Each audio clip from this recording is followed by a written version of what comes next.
Without a doubt, LSU has won the offseason after, I guess you could say, a slightly disappointing season last year. Garrett Nussmeier had some Heisman hype during the preseason. A lot of people thought LSU could make the college football playoffs. Neither one of those things came to fruition. However, got Lane Kiffin as their new head coach and the number one overall transfer portal class that is just filled with absolute studs at a lot of different positions. We'll get into the offseason analysis in just a second, but a 2025 recap for LSU. We predicted them to go 9-3. Their projected win total, though, was 8.3 wins, which ended up being closer to their actual record of 7-5 in the regular season, followed by a bowl loss to Houston. Now, looking at that offseason report, I'm actually going to start with the recruiting because Jonah did kind of allude to that. Overall, they have the number one recruiting class, and that's largely due in part to that number one transfer portal class, bringing in three five stars to this team.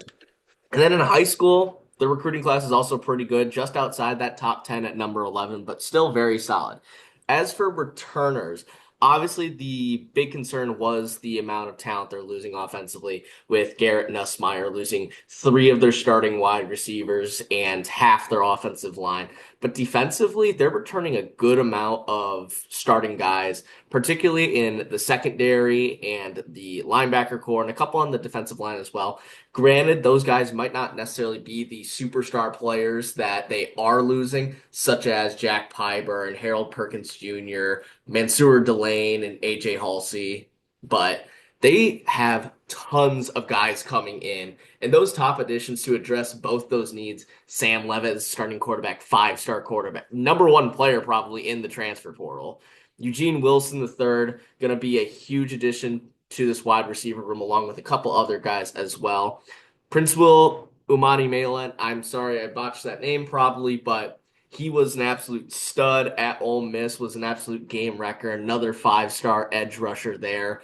And then recently getting Jordan Seaton as well, a five-star offensive tackle from Colorado to shore up that offensive line that has two starters returning. This is going to be a crazy team, just filled with top end talent.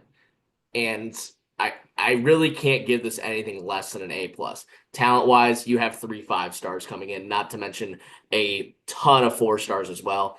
Needs, you addressed everything you needed to with high end players, and just the fact that you were able to address all those needs, particularly with the wide receiver room and some things in the secondary. This is a perfect offseason. Now it's just a matter, can LSU put it all together and have a successful season next year in year one of Lane Kiffin? And the SEC really didn't do them any favors. There's a lot of games on here that I think are going to be very difficult. I mean, the road trip to Ole Miss, definitely not going to be easy. That's going to depend, though, on whether or not Trinidad Chambliss does get his waiver to return. We do not know that as of the time of recording this video. I also don't think that road trips to Kentucky or Auburn will be very easy.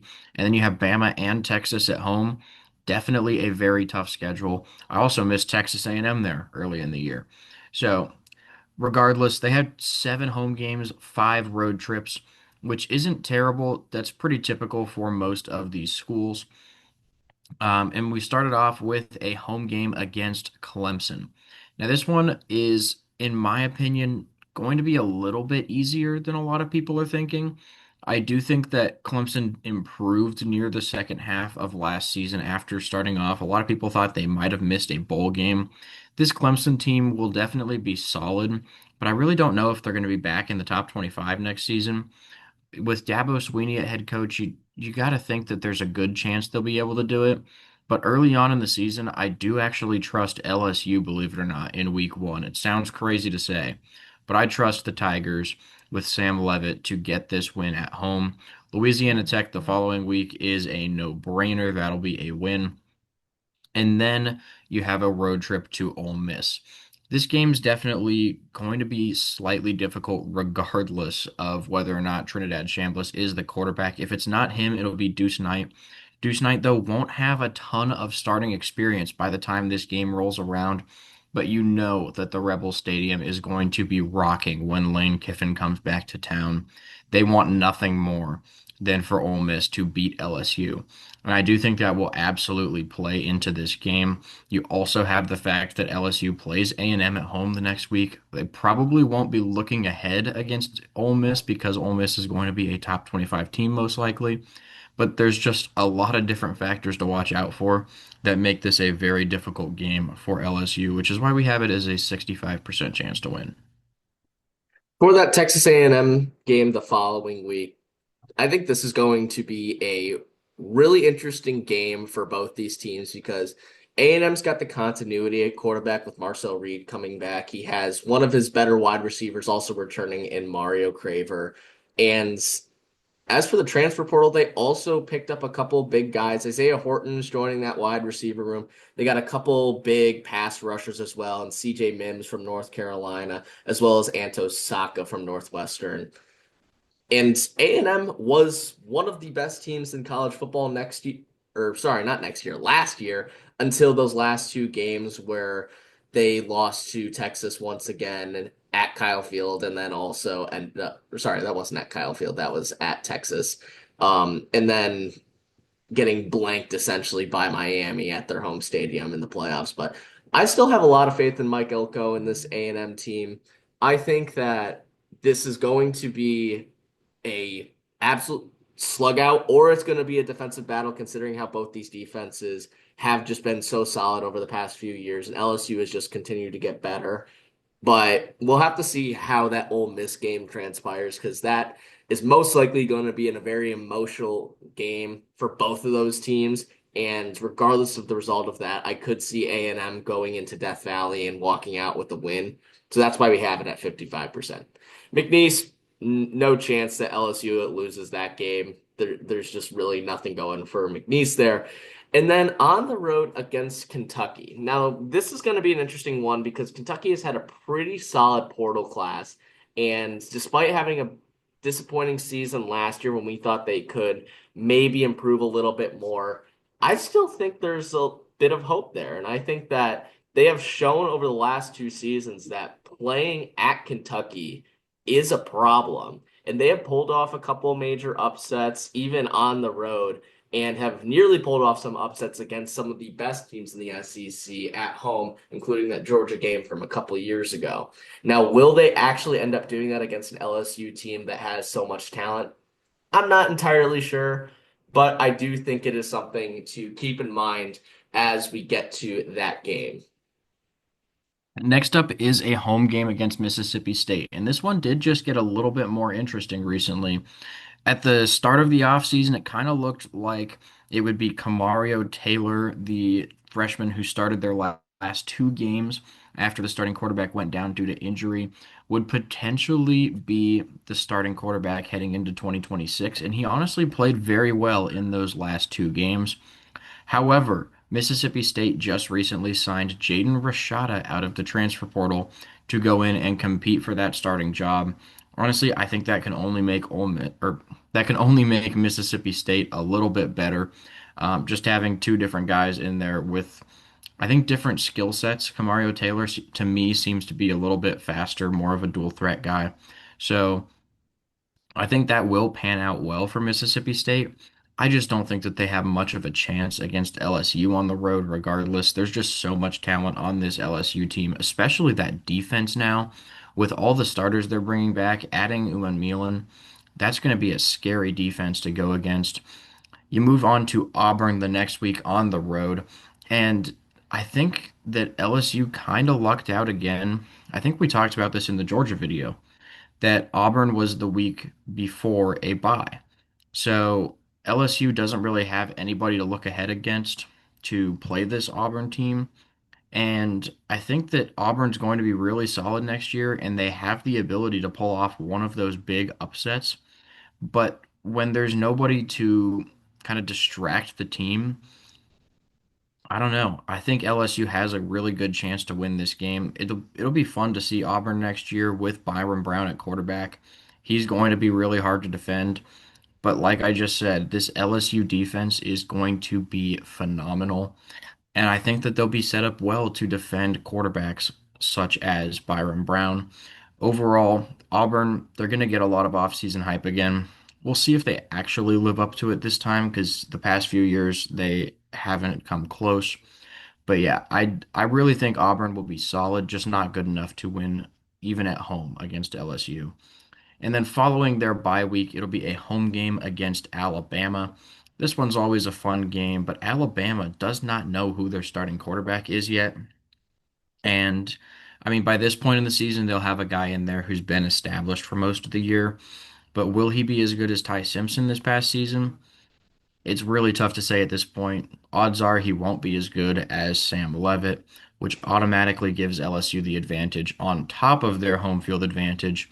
And when you just look at the overall roster talent, I think LSU has an edge there as well, which is why we have this up at 65%, which is probably the biggest chance anybody has had heading into this game for the past few seasons. In the next game up, if you are an NFL scout, this is the game I think you're going to want to show up for because the talent in this game against Texas is going to be unlimited. You have so many future NFL draft picks fighting for a first round pick essentially that are going to be playing this game. Sam Levitt, Arch Manning, Jordan Seaton, uh, Cam Coleman, Rasheem Bot, the list just goes on and on. Both these teams have used the transfer portal so heavily to get some of the best players in college football onto their teams. And the interesting part about this is that I think there's a chance, as of right now, I would maybe even say Texas would be favored in this game only because they have a lot of continuity going into next season. Because you have to keep in mind, Arch Manning no longer has all the pressure in the world on his shoulders to be the next coming of Johnny Manziel in his freshman year, or his first season in college football. And he actually got better throughout the season, and to the point that Texas looked like a top five team in the country at the end of the year and had a potential chance of making the college football playoffs despite being a three-loss team. And now you're carrying that over with more talent into next season. I don't know. Texas might be the front runner to win the college football playoffs next year, just with how good they ended the season last year and how much better they got. But I think, obviously, with the amount of talent LSU has, they will be built to stop teams like Texas, and it's at Death Valley. I mean, this is going to be absolute cinema when this game rolls around. This could end up being the game of the year. I just can't wait for this game to actually happen. But at this point, it's going to be a coin toss between these two teams. And then the last two games of the year, LSU is on the road. First one is against Tennessee, and kind of similarly to Alabama, we don't know a ton about who the starting quarterback is going to be for Tennessee. They did get a veteran quarterback in the transfer portal, and I don't think that's going to be the problem solving addition to this team. I mean, Ryan Staub is serviceable, but he's not going to raise the ceiling of this Tennessee team in my mind. They've also just lost so many key players on this team that I want to give Heupel the benefit of the doubt on this, but I really don't think Tennessee's going to be very good next season. And I think LSU's talent is just going to be too much for them, even if it is at Neyland Stadium. And then to finish off the year against Arkansas on the road, again, I really don't expect Arkansas to be very good next season. I just think the talent gap between these two teams is way too large, and it would have to be like the most major upset in the SEC next season for Arkansas to win this game, even if it is at home for them. So our overall projections, we have them at 8.65 wins, which sounds kind of low given how much we've just hyped up this LSU team. But when you really look at it, there's a lot of games that were just hovering around that 65, 70% mark. And when you add all those up, it really does project them to drop a few games here and there. Now, as far as our prediction, we have them going 10 and 2. It is a very difficult schedule, and 10 and 2 would without a doubt be good enough to get LSU into the college football playoffs. And it's tough to say because this very well could be the most talented roster in college football in 2026. So to say that they could lose two games may sound a little bit crazy, but when you really are looking at it, they have a new head coach in Lane Kiffin. They're bringing in tons of transfer portal talent, which is a good thing, but also you don't necessarily have as much continuity, especially on the offensive side. And we saw last year at Arizona State, Sam Levitt is a really good quarterback. However, Arizona State still lost games. He was a little bit injury prone as well. So there's a lot of things that still have to go right for this LSU team in order to truly be able to make a run next season, which is probably why their national championship odds aren't as high as you would expect either, down at number 8 overall at plus 1500. So, thank you guys for watching. Please make sure to like and subscribe, and we'll see you in our next video.